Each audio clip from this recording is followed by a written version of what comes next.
Bismillahirrahmanirrahim. Assalamualaikum warahmatullahi wabarakatuh.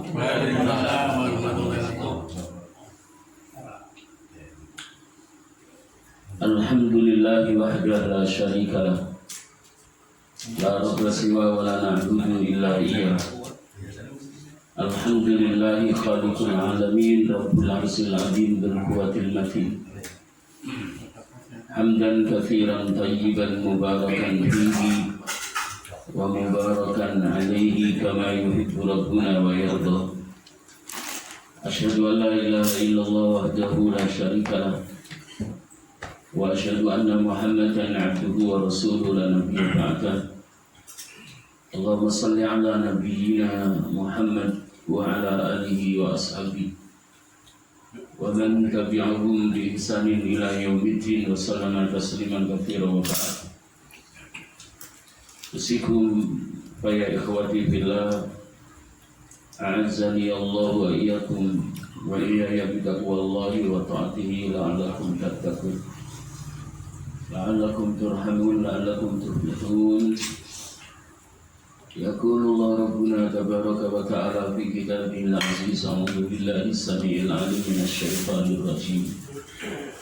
Ya ayyuhalladzina amanu taqullaha haqqa tuqatih wa la tamutunna illa wa antum muslimun. Wa qala tabaraka wa ta'ala fi ayatin ukhra, ya ayyuhan nasu taqu rabbakum alladzi khalaqakum min nafsin wahidah wa khalaqa minha zawjaha wa batha minhuma rijalan katsiran wa nisaa'a wattaqullaha alladzi tasaaluna bihi wal arham innallaha kana 'alaikum raqiba. Ya ayyuhalladzina amanu taqullaha wa qulu qawlan sadida yuslih lakum a'malakum wa yaghfir lakum dhunubakum wa may yuti'illaha wa rasulahu faqad faza fawzan 'azima. Ya ayyuhalladzina amanu taqullaha wa kunu ma'as sadiqin. Allahumma iftah 'alaina hikmatak wa anshur 'alaina rahmatak wa dhakkirna ma nasina ya dzal jalali wal ikram. Allahumma inna nas'aluka 'ilman nafi'an wa rizqan thayyiban wa amalan mutaqabbala wa anfa'na bima 'allamtana wa 'allimna ma yanfa'una wa zidna 'ilman warzuqna fahman. Allahumma inna na'udzubika min 'ilmin la yanfa' wa qalbin la yakhsha wa min nafsin la tashba' wa min da'watin la yustajabu laha wa min da'watin la tustajabu laha. Allahumma musarrifal qulub sarrif qulubana ala ta'atika wa ala ta'ati rasulika. Amma ba'd. Para ikhwan, a'azzani Allah wa iyyakum. Para bapak, semoga kita senantiasa dimuliakan oleh Allah Subhanahu wa ta'ala, dirahmati oleh Allah Subhanahu wa ta'ala, dikasihi dan disayangi oleh Allah Subhanahu wa ta'ala. Melalui duduk kita pada malam hari ini di majelis ilmu, majelis yang dimuliakan oleh Allah Subhanahu wa ta'ala, majelis yang diberkahi oleh Allah Subhanahu wa ta'ala, majelis yang sering kami sampaikan. Satu di antara keutamaannya adalah Nabi kita Muhammad sallallahu alaihi wasallam menyebut sebagai raudhatun min riyadil jannah, raudhatun min riyadil jannah, taman dari taman-taman surga yang ada di dunia. Semoga Allah mengkaruniai, memberikan keistiqomahan dan subutnya hati kepada kita duduk di majelis yang mulia seperti malam hari ini. Amin ya rabbal alamin. Para ikhwah, a'azzani Allah wa iyyakum. Tema kita pada malam hari ini makna husnul khuluq dan keutamaan. Husnul khuluq maknanya dan keutamaan. Rasulullah Shallallahu Alaihi Wasallam bersabda berkaitan dengan tema ini 15 abad yang lalu, dan dalam hadis ini yang akan kami sampaikan termasuk bagian dakwah yang inti yang disampaikan oleh Rasulullah SAW kepada bangsa Arab. Innama bu'istu liutammima makarimal akhlaq. Sesungguhnya aku diutus oleh Allah Subhanahu wa taala untuk menyempurnakan akhlak. Akhlak yang belum mulia. Tugas Rasulullah SAW sebagai seorang nabi dan sebagai seorang rasul untuk menyempurnakannya. Para ikhwah a'azzani Allah wa iyyakum, kita sangat paham bahwa Rasulullah Sallallahu Alaihi Wasallam diutus oleh Allah sebagai khatamul anbiya wal mursalin. Tantangan dakwah yang dihadapi oleh beliau sangatlah berat. Di antaranya adalah memanusiakan manusia yang belum berkarakter seperti manusia sesuai dengan fitrahnya. Manusia diciptakan oleh Allah sesuai dengan fitrahnya adalah mencintai kebaikan, cenderung kepada kebenaran.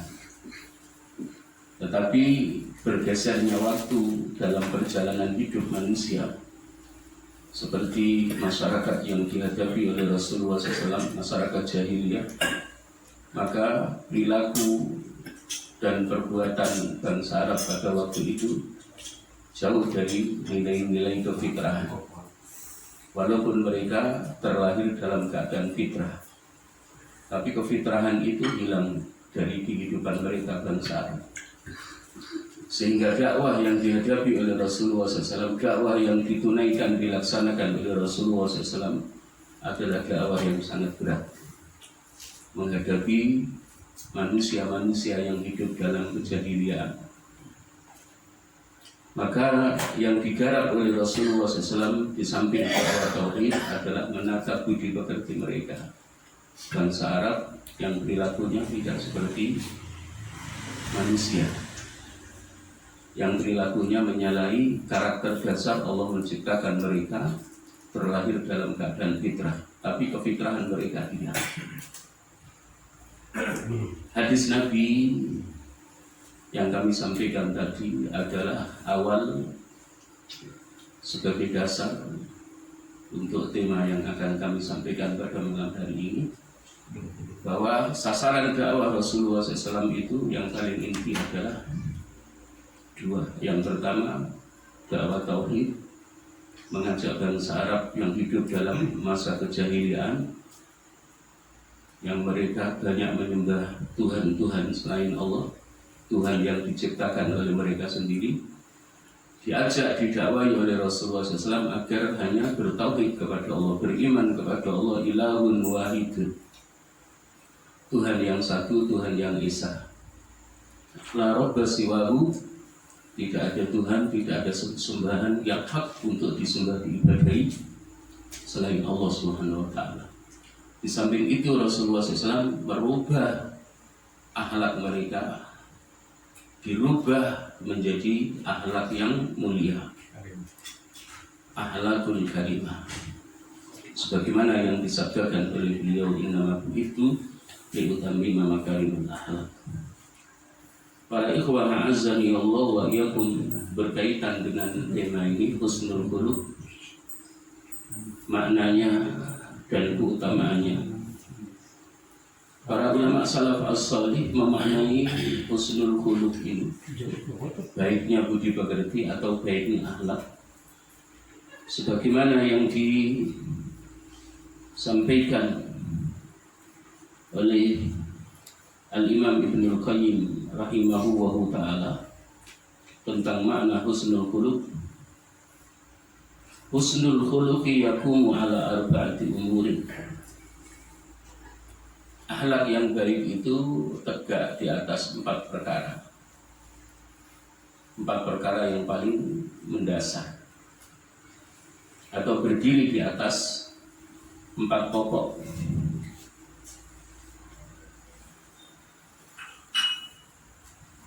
Empat pokok ini disebut umurun asasiyah, perkara-perkara yang sangat asasi, yang sangat esensial.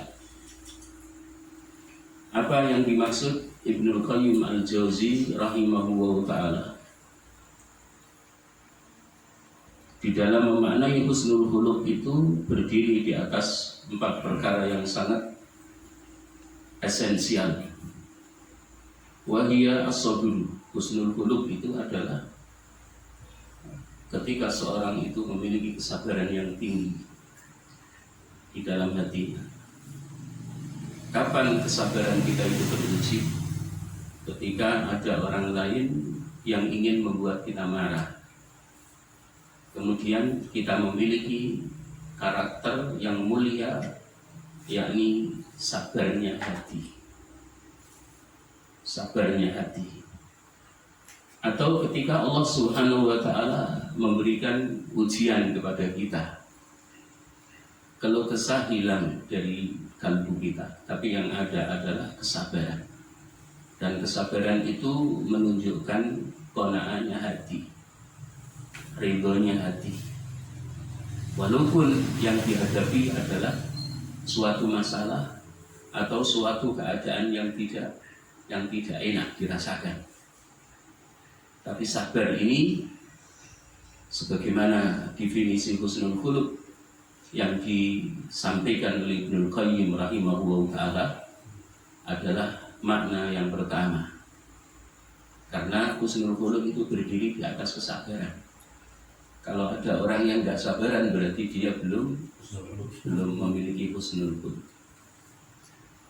Yang kedua adalah wal-ifatu, menjaga sifat ifah. Sifat ifah itu menahan diri walaupun dalam keadaan kekurangan secara ekonomi, secara finansial, tidak pamer kemiskinan dan kefakiran di hadapan orang kaya. Ini yang disebut apa? Jiwa ifah. Jiwa ifah itu menjaga kehormatan diri. Walaupun memiliki keluarga yang banyak dan kebutuhannya banyak, sementara Pak, ekonomi keluarganya tidak mencukupi, tapi tidak pamer kemiskinan, tidak pamer penderitaan yang dialami oleh dirinya dan keluarganya. Menjaga diri, menjaga kehormatan diri yang disebut dengan sifat ifah. Kemudian yang ketiga wasyaja'atu. Orang yang memiliki budi pekerti luhur itu pasti apa? Bersifat pemberani, berani menyampaikan kebenaran. Jadi tidak lemah di dalam menyampaikan kebenaran. Qulil haq walau kana murran. Katakan yang hak itu walaupun berakibat yang sangat pahit. Dan seperti Rasulullah SAW memberikan bimbingan yang sempurna kepada kita, mengajari sebuah doa, Allahumma arinal haqqa haqqa warzuqna ittiba'ah wa arinal batila batila warzuqna istinabah. Ya Allah, perlihatkan kepada kami yang hak itu ya hak, yang benar itu ya terlihat benar. Kemudian beri aku kemampuan, beri aku bimbingan untuk melaksanakan kebenaran yang telah Kau tampakkan kepadaku, bahwa kebenaran itu adalah sebuah kebenaran. Wa arinal batila batila warzuqna istinabah. Dan perlihatkan kepadaku yang batil itu ya terlihat batil.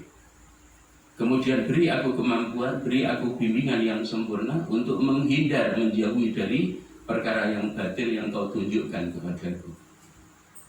Dan doa ini adalah doa untuk mengasah cahaya Al-Furqan di dalam hati.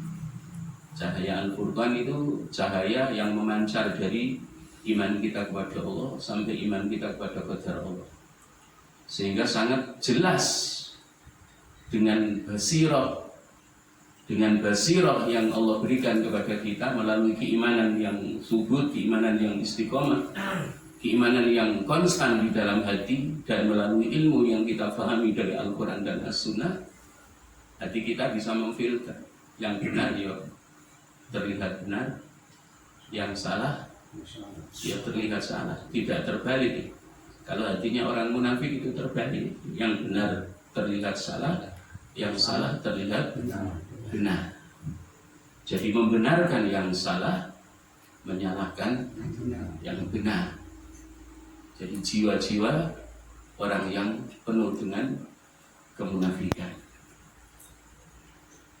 Ikhwati fillah, a'azzani Allah wa iyyakum. Kemudian Al-Mawardi rahimahullah ta'ala juga memaknai husnul khuluq sebagaimana Ibnu Qayyim rahimahullah ta'ala. Husnul khuluq ayyakuna sahlul arika, ayyakuna al-mar'u sahlal arika, ayyakuna sahlal arika, layyinal janib, talikal wajhi, qalilan nufuri, tayyibal kalimati.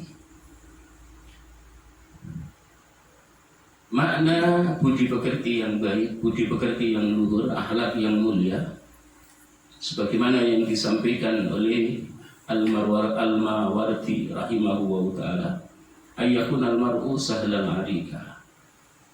Hendaknya seseorang itu memiliki sifat yang lentur. Yang lentur itu tidak keras kepala, tidak keras hati, ya, maunya menang sendiri, tidak mau mengalah, tidak pernah mau mengalah terhadap siapapun, inginnya menang.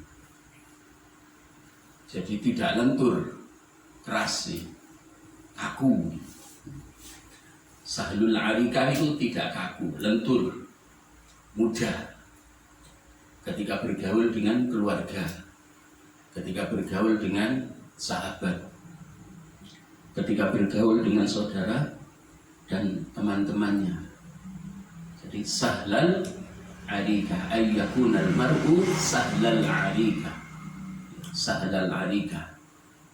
Jadi sifatnya lentur, lembut, halus, halus, tidak kasar, tidak kasar. Layyinal janib, bersikap lembut kepada orang lain, terutama adalah kepada keluarga. Banyak anak-anak di masa sekarang itu jangankan memiliki sifat lembut kepada orang lain, kepada ayah dan bundanya saja tidak memiliki kelembutan, tidak memiliki kelembutan, tidak bisa berbahasa halus ya, ketika berbicara dengan abahnya atau dengan bundanya. Bahkan ketika dinasihati oleh ayah dan bundanya pun menimpali dengan jawaban yang kasar. Ternyata memiliki husnul khuluq itu harus banyak latihan, Rasulullah SAW itu berdakwah meliputi dakwah tauhid dan membentuk karakter building, akhlakul karimah. Di Mekah saja, di Mekah saja 13 tahun kurang lebih. Karena keimanan itu tidak lepas dari apa? Dari akhlak. Ya, akhlak itu menjadi indikator sempurnanya apa? Iman seseorang. Inna akmalal mu'minina imanan ahsanuhum khuluqan. Sesungguhnya sempurnanya iman orang-orang mukmin itu adalah baiknya akhlak mereka. Indikatornya adalah baiknya akhlak mereka. Baiknya akhlak mereka orang-orang mukmin itu menunjukkan apa? Kesempurnaan iman yang ada di dadanya. Mafhum mukhalafahnya ketika sayyi'ul khuluq, sayyi'ul khuluq itu elek watak, elek budi pekerti ini, maka menunjukkan bahwa imannya tidak sempurna. imannya tidak sempurna. Dan wasiat Rasulullah SAW itu kita itu diperintahkan untuk apa? Mengintegrasikan ya, jam'u at-taqwa ya, al-jam'u baina taqwa wa husnul qulub. Ya, al-jam'u baina taqwa wa husnul qulub. Diperintahkan untuk apa? Menggabungkan, mengintegrasikan antara takwa kepada Allah Subhanahu wa taala dan husnul qulub, baiknya akhlak. Karena kebanyakan hamba-hamba Allah yang beriman itu masuk surga, dan timbangan amalnya itu berat adalah kembalinya kepada takwa yang ada di dalam hatinya. Ya, kalau takwa itu kan, kalau seorang mukmin yang takwa berarti apa? Akhlaknya kepada Allah itu sudah bagus nih.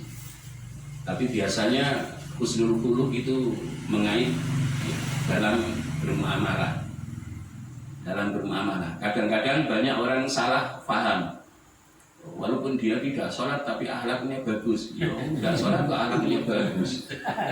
Akhlaknya bagus dalam muamalahnya bersama sesama manusia, tapi kepada Allah Subhanahu wa taala tidak berakhlak. Jadi kalau tidak sholat ya berarti dia tidak berakhlak kepada Allah dan tidak berakhlak kepada Rasulullah SAW. Tidak hanya mengutamakan memiliki akhlak dalam berinteraksi dengan sesama manusia, tapi dipanggil oleh Allah Subhanahu wa taala tidak pernah datang. 5 kali sehari semalam dipanggil oleh Allah Subhanahu wa taala, tidak pernah datang. Dipanggil di waktu subuh tidak datang, berarti dia tidak berakhlak kepada Allah. Walaupun terlihat secara zahir dalam hidup bertetangga, dalam hidup bermasyarakat, berbangsa dan bernegara kelihatan apik, santun, tapi sebenarnya tidak berakhlak terhadap Allah Subhanahu wa taala dan tidak berakhlak terhadap Rasulullah sallallahu alaihi wasallam. Akhlak yang pertama yang harus kita bangun adalah akhlak kita kepada Allah Subhanahu wa taala, akhlak kita kepada Rasulullah SAW, akhlak kita kepada kedua orang tua, akhlak kita kepada keluarga, dan akhlak kita kepada sesama. Tapi insya Allah ketika akhlak kita kepada Allah Subhanahu wa taala sudah terbangun apik sempurna, termasuk juga akhlak kita kepada Rasulullah SAW, maka secara otomatis akhlak kita, bagaimana kita harus bermuamalah, berinteraksi dengan sesama, pasti kita akan mampu menghiasinya dengan dengan husnul qulub. Seperti 3 rahasia wasiat Rasulullah SAW. 3 rahasia wasiat Rasulullah SAW yang disampaikan kepada sahabat yang beliau cintai, Mu'adz bin Jabal radhiyallahu anhu, termasuk juga Abi Dzar al-Ghifari radhiyallahu anhu. Ittaqillaha haitsuma kunta. Jadi Mu'adz bin Jabal radhiyallahu anhu termasuk Abi Dzar al-Ghifari itu dididik oleh Nabi supaya ya, bertakwa kepada Allah, memiliki akhlak yang baik kepada Allah terlebih dahulu dan kepada Rasulnya.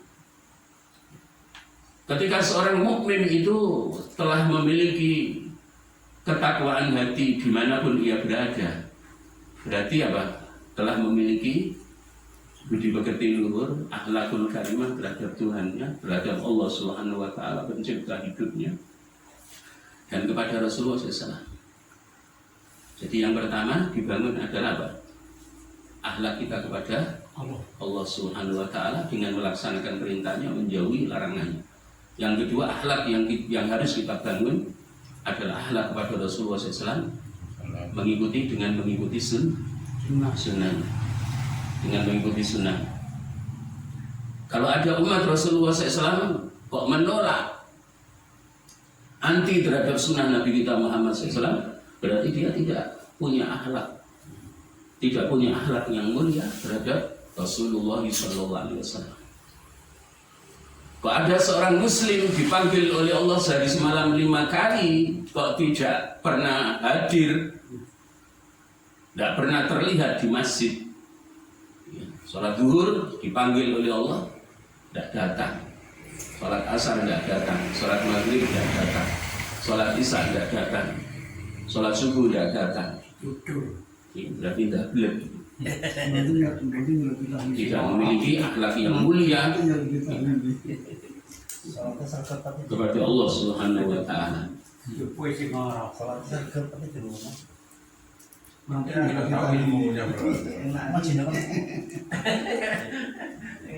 Berarti belum menjalankan sunnah Rasulullah SAW dengan sempurna. Karena Rasulullah SAW itu mengajari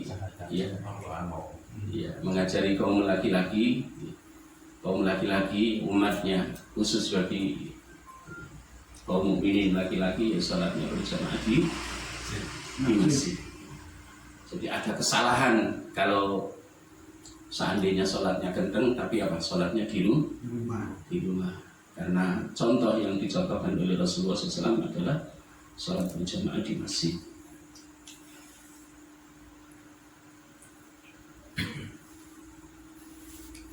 Yang ketiga, ayyakuna talikal wajhi. Husnul khuluq, akhlak yang baik itu adalah seorang yang memiliki wajah yang ceria. Wajah yang ceria ketika bertemu dengan siapapun. Dengan siapapun saudaranya sesama muslim, baik yang dikenal maupun yang tidak dikenal. Talikal wajhi, wajah yang terdesain dengan senyuman, ramah, tidak kayak kukusan.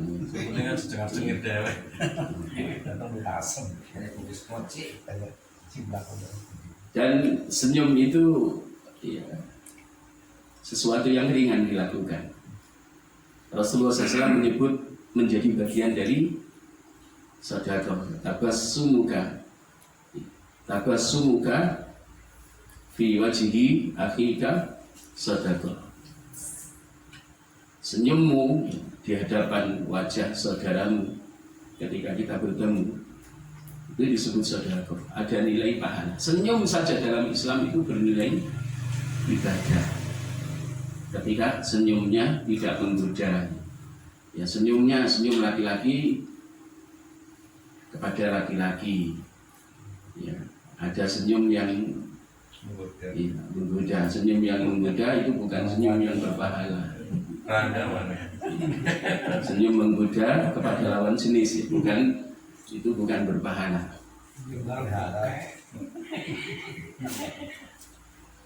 Biasanya ketika kita bertemu tanpa adanya senyum di wajah, di bibir, kan tidak cair dalam berkomunikasi, tersendat, terhalang. Qalilan nufuri. Lebih lanjut Al-Marwazi rahimahullah ta'ala menjelaskan makna husnul khuluq itu adalah qalilan nufuri. Qalilan nufuri itu sedikit menolak, tidak mudah menghindar, lari dari saudaranya ketika saudaranya membutuhkan bantuannya. Qalilan nufuri, sedikit menolak. Jadi jarang menolak ketika saudaranya membutuhkan dirinya, tidak melarikan diri, menghindar maksudnya. Dan ada orang yang menghindari. Ini biasanya saudaraku kalau datang ke rumah, paling ada maunya. Silaturahminya bukan lillahi ta'ala, tapi silaturahminya adalah panutan duit. Jadi sudah berburuk sangka terlebih dahulu.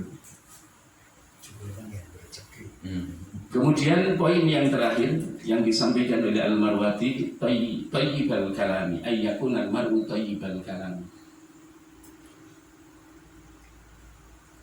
Baik dalam berkata, perkataannya baik, tidak buruk.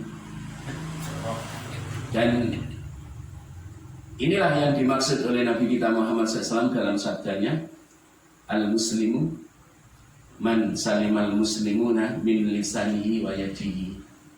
Seorang muslim sejati, seorang muslim yang hakiki, yang benar, itu apa? Orang muslim yang lainnya, saudaranya muslim yang lainnya itu selamat dari apa? Dari lisannya dan selamat dari perbuatannya. Artinya apa? Lisannya tidak pernah menyakiti saudaranya melalui ucapannya, dan tangannya tidak pernah digunakan untuk mendolimi saudaranya. Ini yang dimaksud apa? Tibul kalami. Tibul kalami, ucapannya itu membuat rindu saudaranya yang mendengar. Kan banyak orang yang dengan ucapannya saudaranya takut ya. Ya, karena apa? Karena dengan ucapannya itu apa? Yang keluar menyinggung perasaan. Tapi mari kita belajar bahwa setiap ucapan yang kita ucapkan itu saudara kita merasa senang, merasa rindu. Karena apa? Ucapannya tidak pernah menyinggung perasaan orang lain, saudaranya. Ikhwati fillah azani Allah yakum, menurut Al-Marwazi rahimahullah ta'ala, jadi makna husnul khuluq, budi pekerti yang baik, akhlak yang baik itu sahlul arika. Ini yang pertama. Yang kedua adalah layyinul janib. Yang ketiga taliqul wajhi. Yang keempat qalilun nufuri. Dan yang kelima adalah tibul kalam. Tibul kalam. Sahlul arika itu lentur, jadi sifatnya lentur. Kemudian layyinul janib, ya, bersikap lembut kepada orang lain. Taliqul wajhi, ajar wajahnya, kalau bahasa Jawa ajar wajahnya. Ajar wajahnya itu wajahnya selalu ceria, membuat orang lain yang bertemu dengannya senang, bahagia. Qalilan nufuri, sedikit menolak, tidak banyak menolak ketika saudaranya meminta bantuan, tidak banyak menghindar, melarikan diri. Tibul kalami, ucapannya membuat senang bagi orang yang mendengarkan. Kemudian Syekh Ibnu Sa'di rahimahullah ta'ala juga memberikan makna dan definisi tentang husnul khuluq.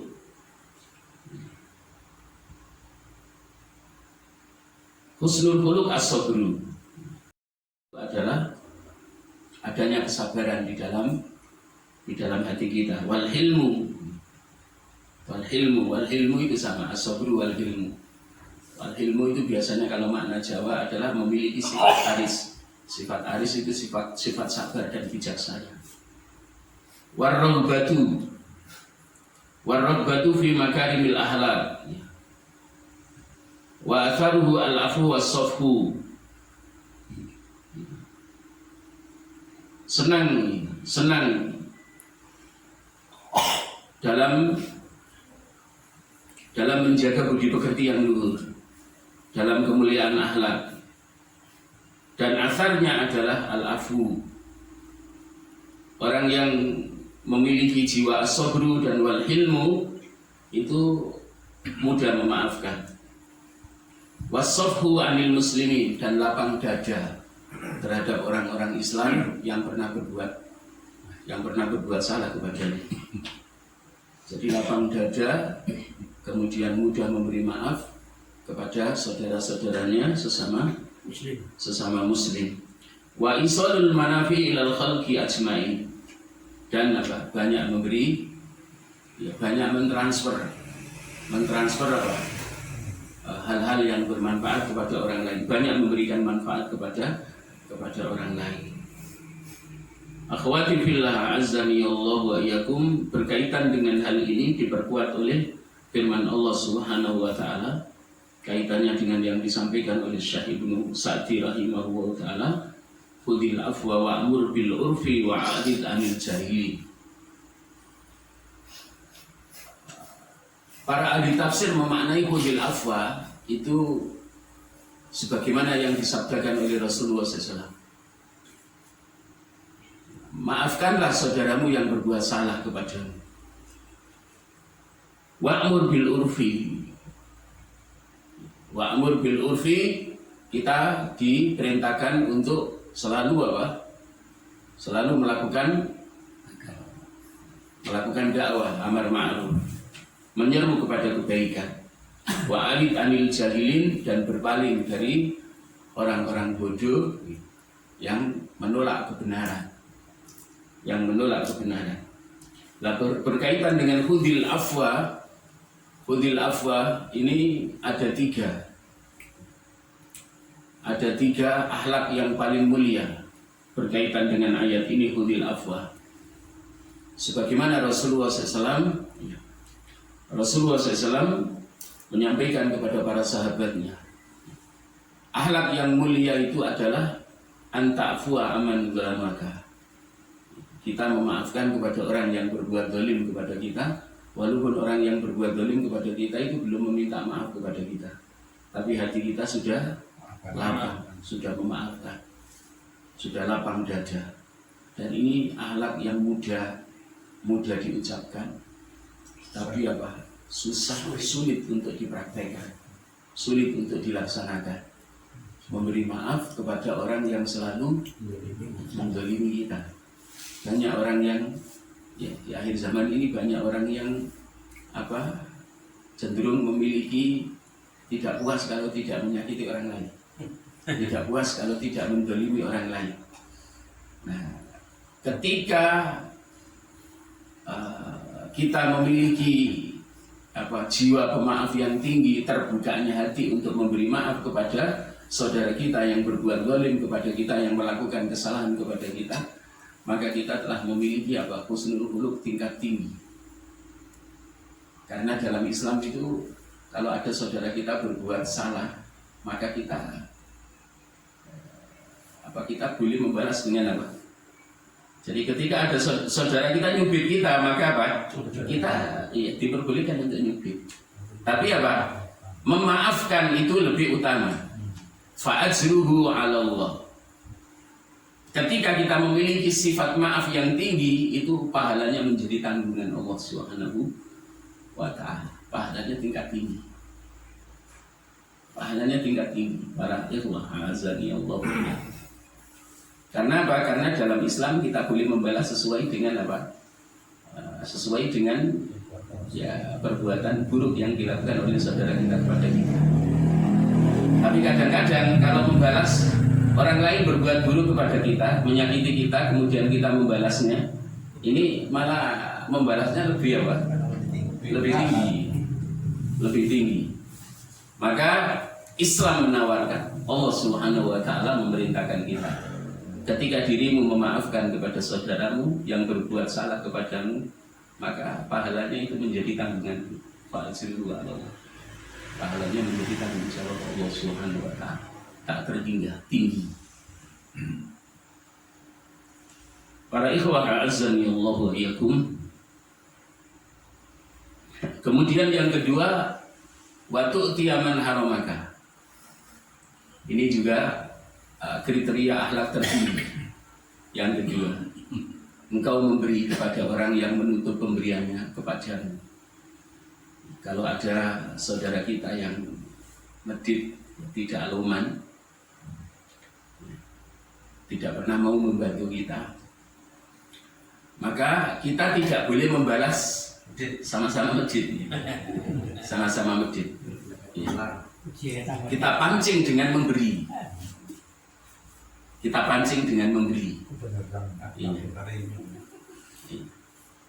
Dan ini juga bagian akhlak yang mudah diucapkan, tapi berat dipraktekkan. Biasanya kalau ada orang medit kepada kita, kita membalasnya dengan medit. Kalau ada orang yang luman dengan kita, membalasnya dengan luman. Tapi ada akhlak yang tertinggi, orang yang tidak pernah mau membantu saudaranya, kemudian kok yang tidak pernah dibantu itu membantunya. Ini luar biasa. Kemudian yang ketiga, watasilaman kotoaka, wa antasilaman kotoaka, menyambung tali silaturahmi kepada saudara kita yang memutuskan hubungan dengan kita. Dan ini juga biasanya apa? Ketika ada saudara kita memutuskan hubungan dengan kita, maka kebanyakan di antara kita juga ikut memutuskan. Padahal apa? Menyambung tali silaturahmi itu sebenarnya ya kepada saudara kita yang memutuskan hubungan dengan kita. Kalau kita mengunjungi rumah saudara kita yang baik-baik saja dengan kita, itu disebut ziarah. Disebut ziarah. Tetap berpahala ya. Karena adanya ukhuwah yang kuat di dada kita.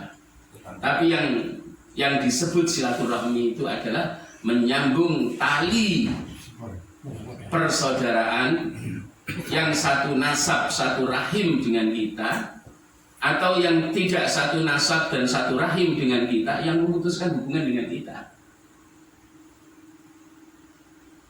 Jadi memutuskan hubungan dengan kita, menjauh dengan kita, kita mendekat. Ini yang disebut akhlak tertinggi, ada 3.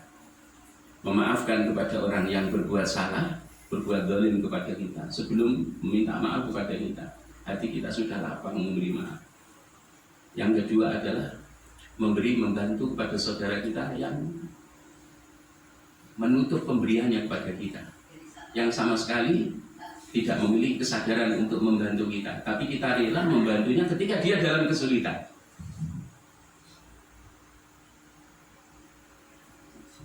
Dan yang ketiga adalah menyambung tali silaturahmi kepada saudara kita yang memutuskan hubungan dengan kita. Kemudian Al-Hasan Al-Basri rahimahullah ta'ala memaknai husnul khuluq, akhlak mulia itu dengan 4 makna. Dengan 4 makna. Kaful ada yang pertama. Kita disebut sebagai seorang mukmin yang berakhlakul karimah ketika sifat kaful adha itu kita miliki. Apa kaful adha? Tidak mendolimi orang lain, menahan diri, tidak apa?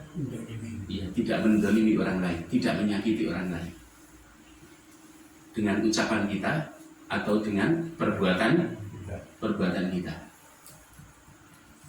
Yang kedua, Al-Imam Al-Hasan Al-Basri rahimahullah ta'ala memaknai husnul khuluq itu adalah badlun nada. Badlun nada itu apa? Suka menolong orang lain yang kesulitan. Sebelum minta tolong, banyak. Sebelum minta tolong. Tapi kalau sudah minta tolong itu hukumnya wajib sebenarnya. Kalau ada saudara kita yang kita betul-betul mengetahui bahwa dia butuh pertolongan dan sudah mengucapkan meminta tolong kita, itu kita wajib menolong. Kalau mampu. Iya kalau mampu. Kalau tidak mampu, pasti dimintai tolong, berarti yang mintai tolong sudah melihat ya. Ada kemampuan pada diri saudaranya yang dimintai pertolongan. Badlun nada. Maka di dalam Al-Quran Allah Subhanahu wa taala berfirman, wa ta'awanu 'alal birri wat taqwa wa la ta'awanu 'alal itsmi wal 'udwan. Kemudian di dalam hadis Rasulullah SAW menyampaikan, wallahu fi aunil abdi maka al-abdu fi auni akhihi. Allah itu senantiasa menolong hambanya jika hambanya mau menolong saudaranya. Jadi kalau kita ingin selalu ditolong oleh Allah, ketika ada saudara kita yang meminta pertolongan, minta bantuan, kita bantu. Mafhum mukhalafahnya, ketika kita mampu membantu saudara kita, kemudian saudara kita minta bantuan kepada kita tidak mau, berarti Allah pun tidak akan apa? Allah melepaskan diri dari kita, tidak menolong kita. Wallahu fi aunil abdi maka al-abdu fi auni akhi. Ikhwati fillah azani Allah wa iyyakum. Kemudian yang ketiga wahtimalul adha, sabar. Sabar ketika ada orang lain menguji kesabaran kita supaya kita marah, itu ihtimalul adha.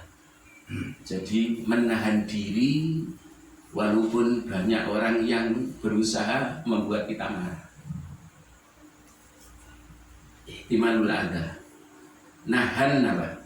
Nahan godaan-godaan yang berupa keburukan yang ditimpakan oleh saudara kita, oleh tetangga kita, atau siapapun kepada kita. Ihtimalul adha.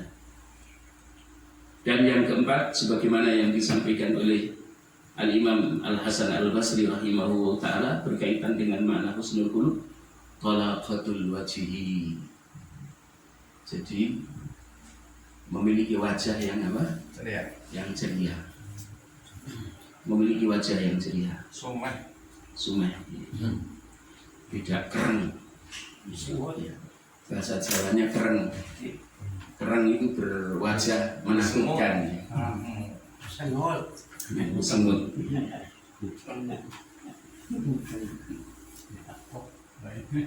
Husnul khuluq itu memiliki beberapa keutamaan para ikhwah azani Allah wa iyyakum.